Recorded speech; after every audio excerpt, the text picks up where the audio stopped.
Hey everyone, and thanks for jumping back into the cryptoverse. I'm gonna do a live stream. Sometimes it's nice to do these so I can engage with you guys and answer some of the questions that you guys have. That otherwise it's hard to get to them because I just get I get inundated with YouTube comments. But this way, I can respond to you guys in real time, and if you have any questions, I can try to address those. And then also the live stream is gonna be we're gonna have three parts to the live stream. So we're gonna talk about the market some, of course. In addition to that, we're gonna be talking about some portfolio optimization. We've talked about that in the past. We're gonna expand upon that a little bit.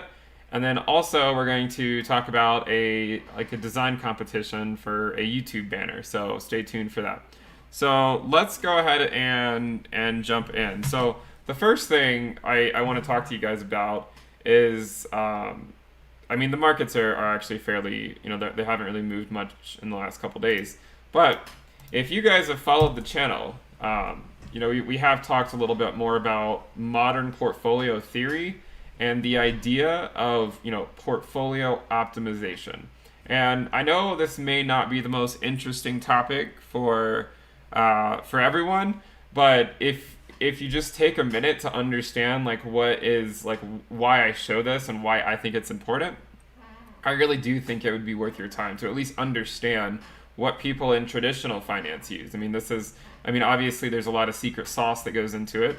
But in terms of, what is the efficient frontier, what is your Sharpe ratio, etc., I want to just communicate this stuff with you guys so that you know what it is and maybe why people choose certain portfolio weightings. Especially maybe institutions, rather than just throwing money wherever at whatever coin happens to be moving that day. So if you guys have any questions, go ahead and leave me a note in the chat, and I'll try to answer those as they come in. But yeah, I'll answer questions in a few minutes. So the first thing I want to explain to everyone, okay, so this chart right here, what it is, and just bear with me for a minute, we've covered it a little bit, but it's a portfolio consisting of Bitcoin, Ethereum, Monero, and Litecoin. Why did I choose these four coins? Am I saying you should go purchase any of these coins? That's not the point. I'm not saying you should purchase any of them. This is not financial advice. The reason I chose these four is just happens to be that they have a decent amount of history. You can get history of them going back a good ways. Now you have to take the history at a certain point. You can't take Bitcoin's history back to say 2010, and XMR, Ethereum only from say 2015 or something. That all has to be the same so that your covariance matrix makes sense. So we have Bitcoin, Ethereum, Monero, and Litecoin, only going back to 2015, okay?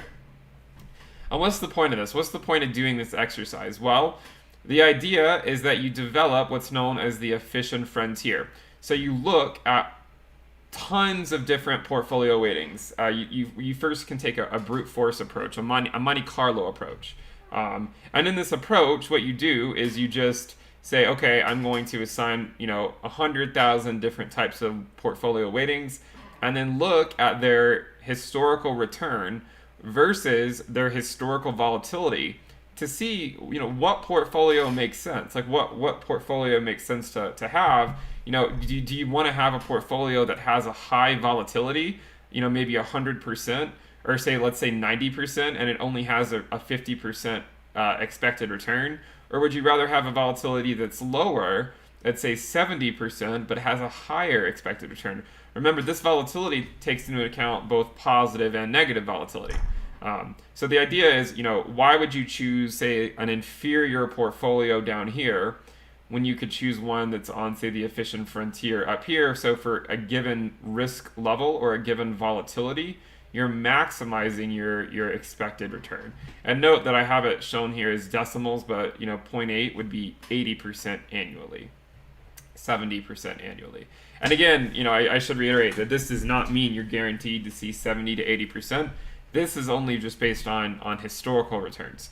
In future videos, we may talk about projected returns based upon our our regression charts and analysis using those methods. So let's say projecting, say, 120,000 Bitcoin, maybe like a $7,000 Ethereum, and we could go down the line, make these projections, and say, okay, well, based on these projected returns and historical volatility, what would be the portfolio that maximizes our risk-adjusted returns? Okay.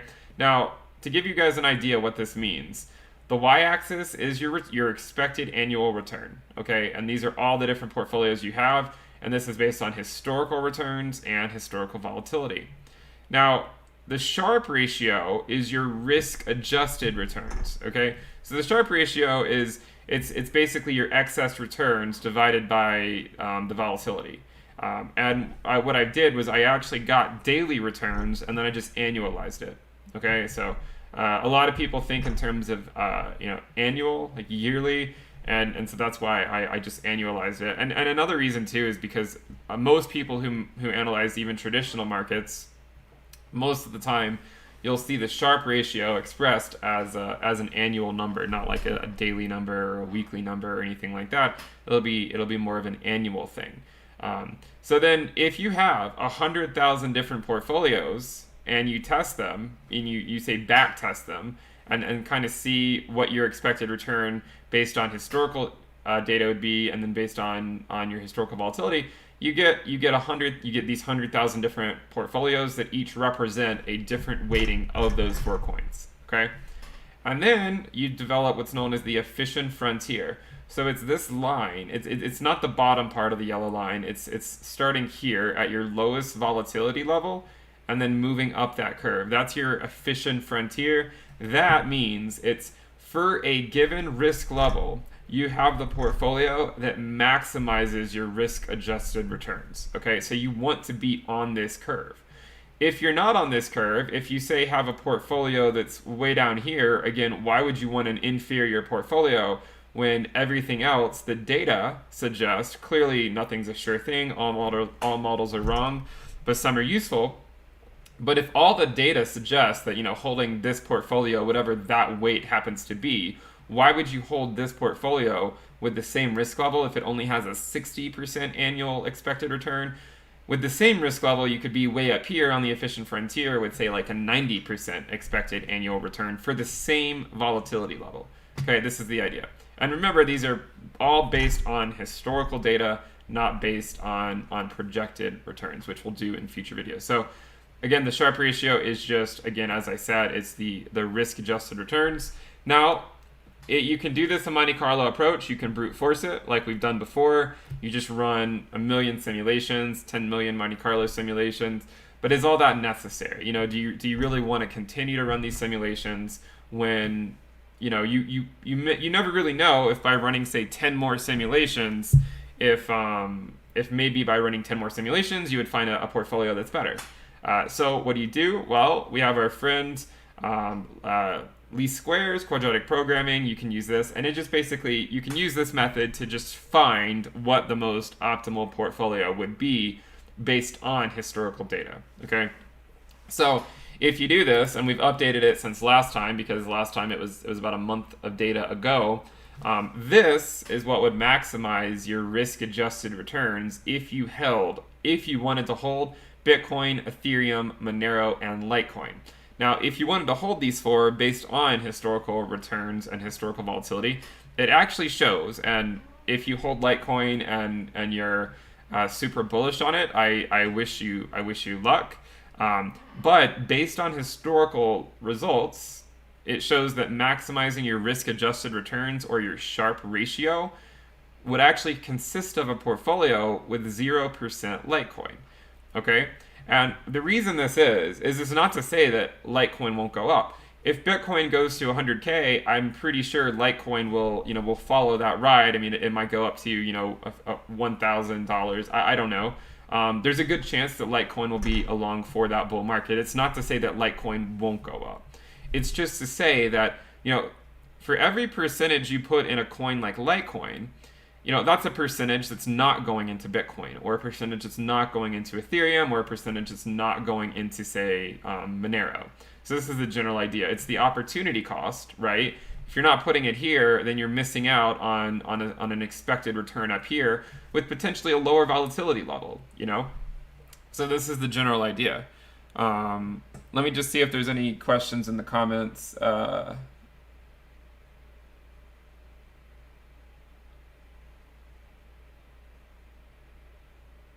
Okay.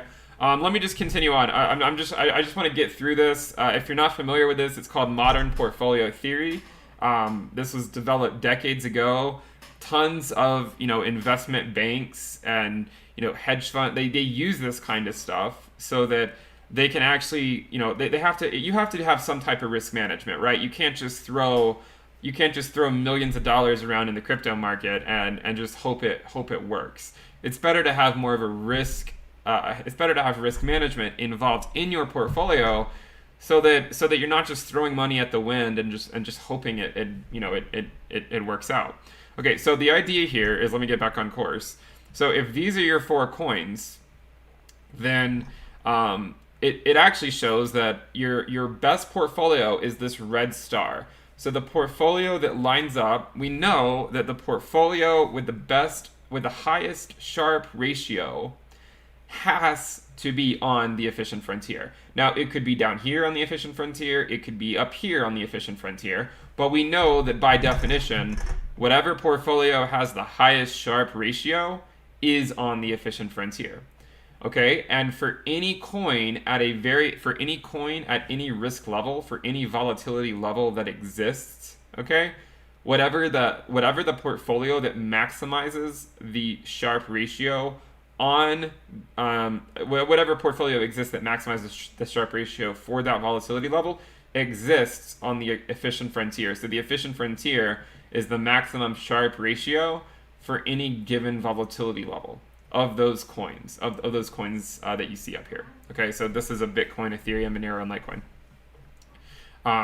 Now, the interesting thing, right, is if you say, well, you know what, I appreciate that my maximum risk-adjusted returns, or my highest risk-adjusted returns, would be right here, and the portfolio would consist of maybe 60% Bitcoin, 27% Ethereum, and 12% or 12% Monero. But you know what? I wanna chew off a little bit more risk. I understand that my expected return may be, say, 83% with a volatility of, say, 65%. But what if I want my expected return to be 100% with a volatility of 95%? And by the way, if you're thinking that you have to see an 85% return if you come up here, that's not the case. It just means it's all probabilities, guys. So within one standard deviation, your expected annual return, if let's say you're right here, and you go over, this is an 83% expected return, but you have a volatility level of 65% or 68%.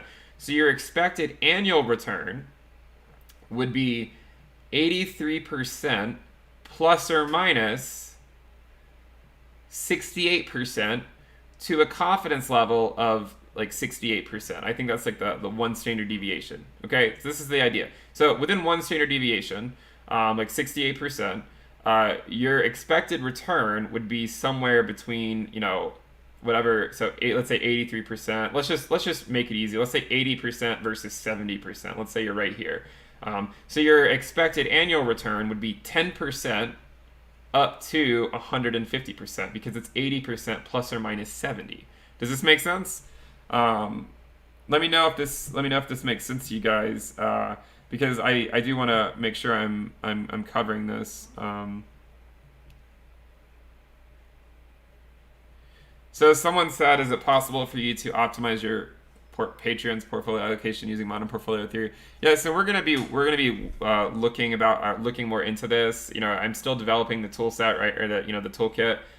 All of this I'm coding in Python too. So theoretically, I could just make like a notebook or something eventually where other people can use it.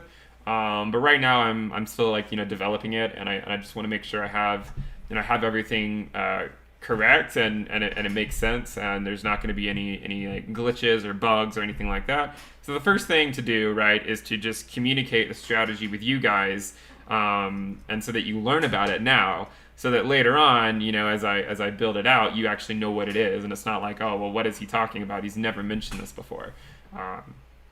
So this is the general idea here. So yeah, so the portfolio would change over time because you would expect as the volatility of say one coin goes up. Let's say you hold these 4 coins, and the volatility of one coin goes up significantly in the short term. Then yeah, I mean it could affect what you would want in terms of your efficient frontier and maximizing your Sharpe ratio. And this is ultimately something I'll get into down the road. But this year on my channel, I want to expand from just looking at regression models and the traditional data science stuff I've shown to then expanding also into say modern portfolio theory, quantitative finance, and this sort of thing. So. So the general idea is, okay, well, you say, Ben, I appreciate that the Sharpe ratio is maximum here, so my risk-adjusted returns are maximized at this point, but I'd rather move up the curve and have a higher expected return. But I'll take into account that means that the volatility level is going to be higher. So while my expected annual returns might be 100%, so within one standard deviation, that's 100% plus or minus, say, 95%. So your expected annual return would be somewhere between 5% and 195%. And I mean, I know this range sounds insane, but we're talking about crypto, right? I mean, everyone here knows how volatile it can be. 2 days ago, everyone was, super bullish, Bitcoin's going to 14K. And then 2 days later, it's kind of like, okay, we're headed back down to 6K. I mean, you understand how quickly things can change in the market. So don't let this taint your judgment. And I'll always say, coming up with a plan now and writing it out is so much more rewarding than frantically trying to figure something out when the entire market is just going crazy. Chasing pump after pump after pump is really not what you want to be doing. You want to get your portfolio set so that you can write out what you deemed to be the risk that you're associated with chewing off. So here's the next question. The first video I published on modern portfolio theory was about maybe 3 or 4 weeks ago. Okay, we published one on the public channel. We also did one on the premium channel where I went more into it. But one of the questions, right, and it's a natural question, and I said I would talk about it, so we're going to talk about it here, is, well, Ben, you say, volatility, what does that mean? Like, what if, I mean, is it right to punish a coin for having positive volatility? If you're holding on to a coin like Cardano or Chainlink or VeChain and you see all these coins just going up and up, why would you punish that? Why would you punish that positive volatility if you're calculating out what maximizes your risk-adjusted returns? And the reason that most people in finance use the Sharpe ratio is because a lot of assets aren't going to be that positively skewed. Like their volatility to the upside isn't going to be that much greater than the volatility to the downside. Okay, but if you calculate, say, the skewness of Bitcoin, I mean, we can get all into like skewness, kurtosis, so many different things. But if you calculate, say, the skewness of Bitcoin, you'll see that it is positively skewed, which means that your positive volatility is actually a lot higher. It's the volatility of the upside is better than the volatility of the downside. Okay, and thinking about this, it's like, well, if this is the case, why would you punish positive volatility? Well, let's take that into account. Let's say, instead of punishing positive volatility, we're only going to punish negative volatility and figuring out what the most optimal portfolio is. Okay, we're only punishing negative volatility. So anytime you see Ethereum going up, we're accounting for that in our returns, but we're not going to punish that volatility in terms of calculating out what our risk is. We're only looking at negative. Okay, does this make sense? Any questions? Let's see if any questions here.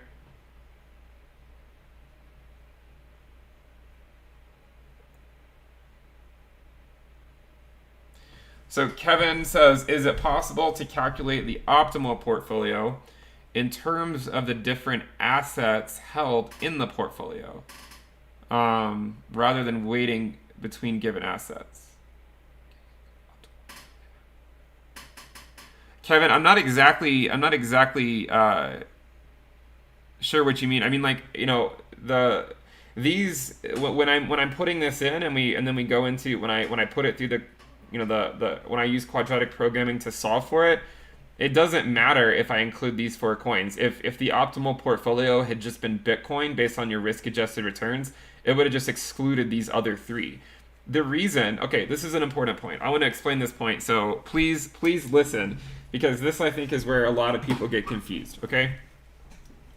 Why is it important to diversify? Okay, we've talked about this before. Why is it important to diversify? If you have a coin like Ethereum that outperformed Bitcoin, maybe by 10x or something in the last market cycle, then why would your risk adjusted returns not just say, okay, 100% Ethereum? Because we looked at Ethereum and we say, oh, Ethereum went up 1,000x, Bitcoin only went up 100x in the last bull run, because Bitcoin went from $200 to $20,000, but Ethereum went to like $1 to $1,400. Well, if this is the case, you say, well, Ben, why would I want to hold Monero or Bitcoin when, historically speaking, Ethereum has actually done a lot better if you're taking into account historical results rather than projected results. Okay, so this is the question. This goes into calculating the volatility. So when you go into calculating the volatility, you have to calculate what's known as the covariance matrix. Okay, the covariance matrix is the matrix that tells you how each asset is correlated to one another. Okay, so what this means is you want to reduce the risk in your portfolio, right? How do you reduce the risk? Well, you find assets that are not correlated, okay? Why? Well, if Bitcoin goes up one day, or let's say Bitcoin crashes, let's say just Bitcoin crashes one day, you want to have assets in your portfolio that are likely not going to crash that day, okay? You want to diversify. And by having an asset that's not correlated to Bitcoin, okay, what does it do? It reduces your overall volatility, because when Bitcoin is going down significantly, like let's say on March 13th, whenever it was that Bitcoin dropped by 50 or 60%, maybe you have another asset in your portfolio that didn't drop by 50 or 60%.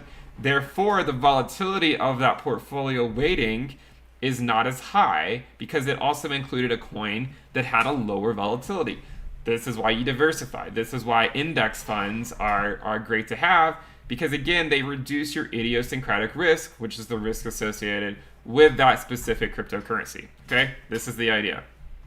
Now, if you're reducing your idiosyncratic risk by continuing to include coins, well, then you say, well, why are we excluding Litecoin? Well, the reason you're excluding Litecoin is just because it shows that despite the fact that you're diversifying, Litecoin moves, especially in tandem with Bitcoin, and it doesn't really have, the expected return is not worth the volatility that comes with it.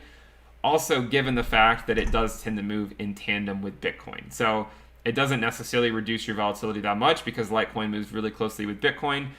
Whereas a coin like Ethereum, well, it does tend to move with Bitcoin as well. There are times, if you look back, there are times when Bitcoin was not moving at all. Okay, if you look back to the first quarter of 2016, the first quarter of 2017, Bitcoin reached these key milestones and then just moved sideways for a few months. Well, guess what happened during those months? Ethereum was going through the roof.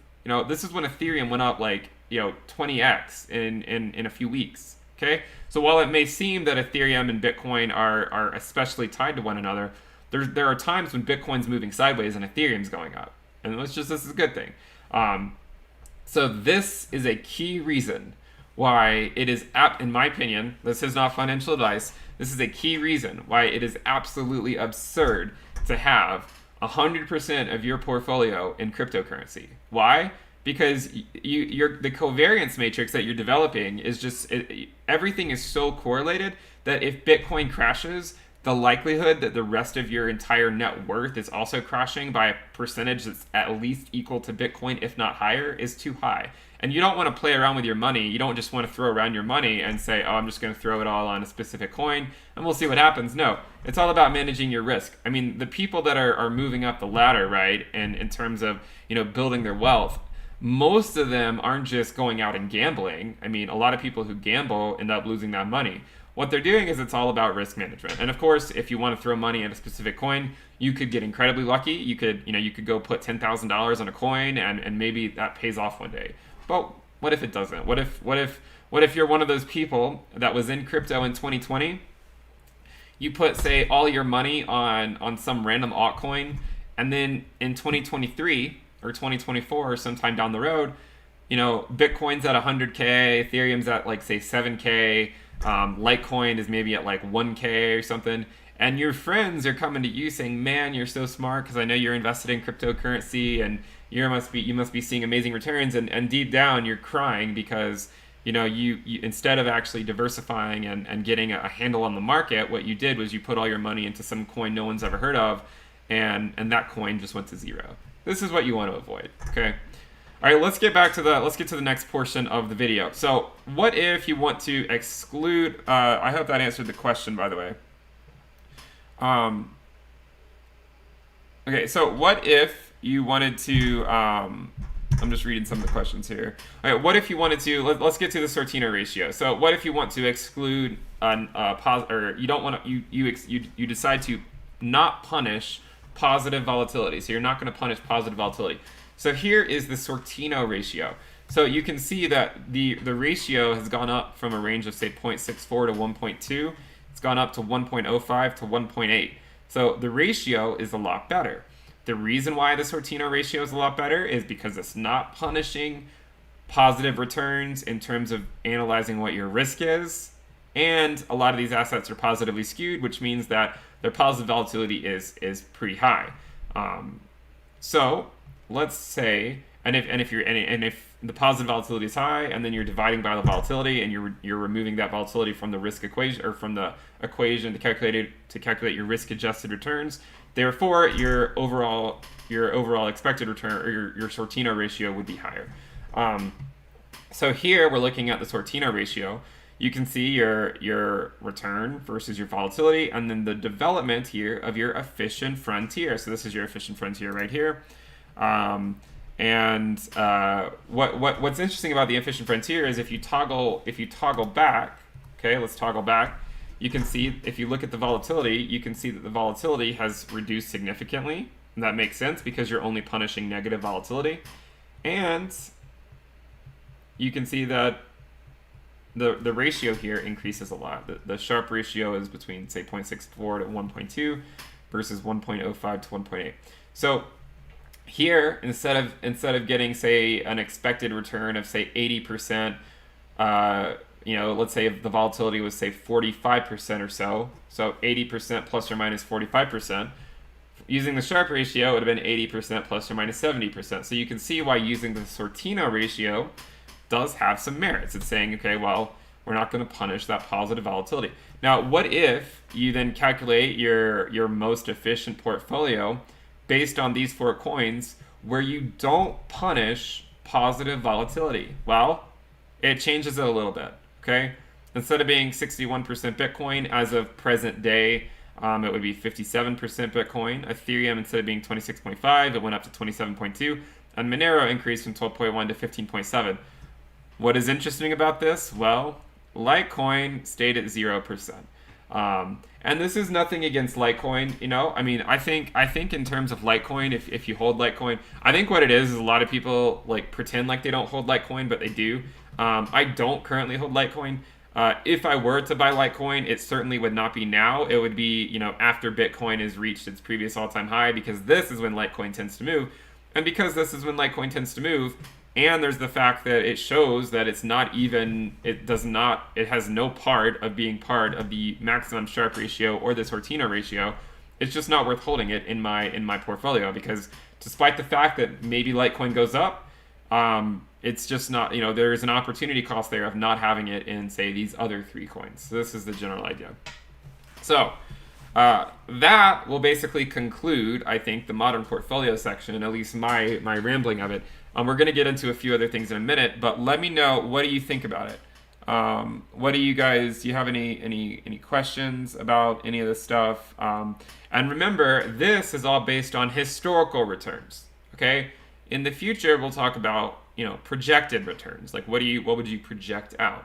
I would also remind you that if you like this stuff, I do have a premium channel, intothecryptoverse.com. If you sign up for it, we do have a premium video already out a few weeks ago on this sort of stuff. And we're going to be publishing a lot more too, and we're going to go even into more detail. So if you like this stuff and you want to see more of it, then please check out the premium list. I would really appreciate it if you guys check that out. And you can even see it here. It's intothecryptoverse.com. And I'll just put that in the chat in case anyone wants to sign up. All right, what are your guys' questions about modern portfolio theory? Do you have any?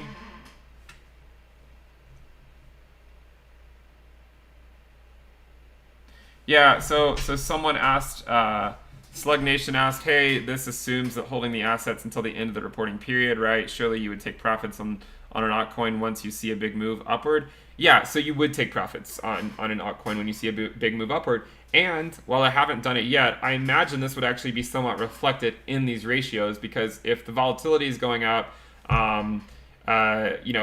especially if you're calculating the Sharpe ratio, if you're calculating the Sortino ratio, wouldn't. If you're calculating the Sharpe ratio, which is what most people use, then it would actually be accounted for in that, because you would see it. Now, you would also want to take profits. I mean, if something's going parabolic, I personally would take profits if that happens. I mean, it's the same thing. It's the same thing every time. Every time a coin goes parabolic, everyone always says, "Oh, this time it's different. This time it's never going to come back down. It's just going to go up and up and up, and people are not going to sell for whatever reason." And then guess what? Almost every single time it does retrace. It does not always necessarily retrace back to where it originally was, but it does usually retrace a decent amount. And knowing when that retracement comes is anyone's guess. I personally use the risk metric on my premium list, but again, it's hard to time the top, and this is why we say DCA your sells. Don't try to time the top, because most likely you're gonna miss it, and then you're gonna see the price drop in the short term. You're gonna feel overwhelming regret for not selling, and then you're just gonna hold it, and then it's just gonna keep getting worse. By DCAing your sells, you have a strategy. Let's see.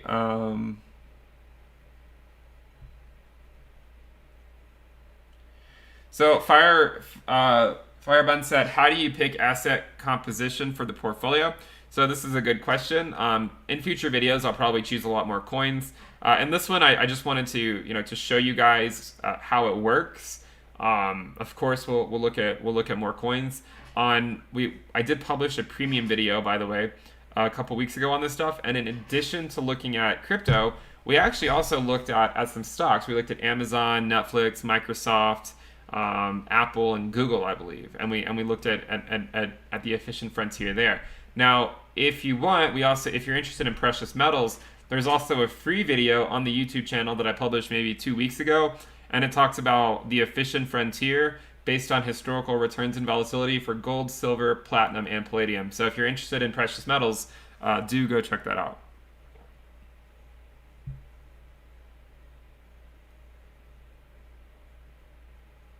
So Nicholas says, I guess a fair question, why would you wait to get in Litecoin when price is cheap now? Once it starts to move with Bitcoin, it could be well over $100. Okay? This is the question. We talked about this question earlier, but I want to address it again. It's not that I don't think Litecoin won't go up. I do think Litecoin will likely go up if Bitcoin goes up. If Bitcoin goes to 100K, almost assuredly Litecoin is going to be much higher valued than it is currently. The point is that based on historical data, this is not my own personal opinion. This is the nice thing about it. It's just based on a formula that you can go look up how to calculate the Sharpe ratio and the efficient frontier. Based on historical returns and historical volatility, while holding Litecoin may net you a nice return, the question is every percent Litecoin that you own is a percent you're not owning of these other 3 coins. And these other 3 coins actually have better returns for their volatility level. And by adding Litecoin in there, it doesn't improve your covariance matrix enough to change what would be your maximum Sharpe ratio. Now, another question might be, well, is there any point on this frontier where Litecoin is part of that portfolio? And there very well could be. Maybe if your risk level is, say, 55%, maybe the portfolio up here does contain some portion of Litecoin. But to give you an idea, I tested what this point is up here. You see this point at the very top right? It has a return of over 100% annually with an expected volatility of 65%, which means to within one standard deviation, so 68% probability that your annual return will be between, say, 35% and 165%, but that's only to one standard deviation. There's still a 32% chance that it's outside of that and you could see a negative ROI. You could lose money. There's no guarantees in the market. But this data point up here, guess what it consisted of? 98% Ethereum. 98% Ethereum. So this is why, holding Ethereum based on historical patterns and results could, that's why it's up at the top here. But at the same time, you're risking a lot because the volatility, the risk is like 50% higher than it is over here. So you have to be prepared that you could actually see a loss. If you put all of your money in Ethereum and Ethereum kicks the bucket one day, you want to be diversified. And this is the whole point of being diversified. I don't think Ethereum is going to kick the bucket. But then again, this is a crazy world we live in. No one knows what's going to happen. And this is why diversification is key.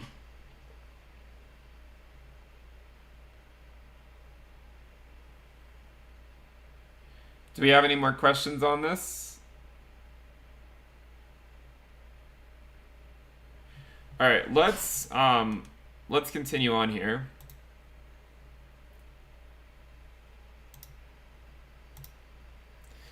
Okay, the first thing I want to talk about before I get into looking at some of the markets is I have I'm launching a competition because I think I would say I'm good at making charts and stuff. I'm not really good at like designing banners and logos.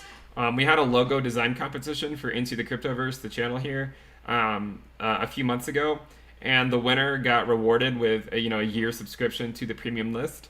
So we're going to do the same thing again. I like the logo, but if you look at my YouTube banner, it's pretty bland. It's pretty plain. There's really not a whole lot going on. So if you are good at designing and you want to enter, you want to try your hand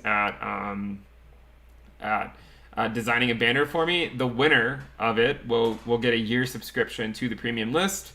So you'll get access to all the premium reports, the premium videos, the Google dashboard with the risk metric and everything. You'll get all that, and you'll get it for a year. Okay, and currently that would be worth around $500, $499. So if you want to do that, you need to join my Telegram channel because I'll link it in the description here.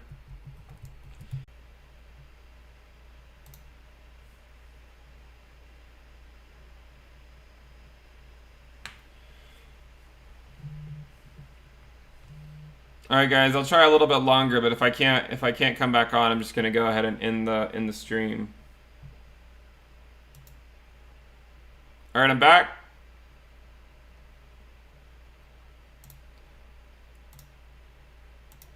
Okay. Sorry about that. All right. If you guys, I don't know if you guys heard. Did you guys hear the design competition for the YouTube banner? If you want to join that competition, then check out the Telegram channel, and we're gonna keep the competition open for 3 weeks. So we're gonna keep it open for the rest of July, and whoever designs the best banner for the YouTube channel, you'll get a year subscription to the premium list. So this is the deal. So I hope you guys I hope we get some good designs, and you can just tag it in the Telegram channel. So be sure to check that out. And then finally, we were talking about the markets. Bitcoin has mostly just been moving sideways here. Business as usual. You can see the monthly candles are still just mostly moving sideways until we really see a break below 8,200, 8,300, which is where the 20-week moving average is. I'm really not that concerned. So we have a ways to go before we get to that point. And as far as if you follow the channel, obviously we talk about ADA and Chainlink. ADA is actually holding up fairly strong so far, despite the fact that Bitcoin has retraced. It kind of has held its own a little bit. I mean, it has moved back down some. But this again is why profit taking is important, because if this is a mini bubble, we don't know if it's just going to come back up here and then kind of retrace back down and then slowly come up, or if it's about to explode to this level and then come back down. And this again is why DCAing your sells is important. I hope I've covered everything. You know, I think that my stream is having some issues. I don't think it's quite up to par right now. So I think I'm just gonna go ahead and wrap it up. I hope the video was useful for you guys. I hope, you know, looking at modern portfolio theory was engaging, and you're able to learn something from it. Again, if you want to, you know, if you want to join the premium list, always you can check out the website at intothecryptoverse.com. I'm probably going to be talking a lot about modern portfolio theory in this week's premium video. So if this is your thing, then please check it out. We talk about a lot of stuff. You'll get access to a lot of different content, like a ton of different videos, like 14 different reports that you can go read about, and then as well as a risk dashboard. So I'm happy that you guys joined. I would appreciate it if you check out the Telegram channel, because that's where we spend a lot of our time chatting about the markets. And I really hope that the content was useful to everyone. And be sure to go back and watch it if you missed it. We went over modern portfolio theory, we went over the Sharpe ratio, and we went over the Sortino ratio. So these are the three main things we went over. And then we just announced a design competition for a YouTube banner. Oh, and by the way, I wanted to thank everyone because we just reached 25,000 subscribers. So thank you so much. I didn't really expect to get to 25,000 for another month or two. So I'm really happy that we've gotten there. We've gone up by about, I think, 4,000 subscribers in the past few weeks or so. So thanks everyone for subscribing. If you haven't subscribed yet, please go ahead and subscribe. And I will see you guys next time. Bye.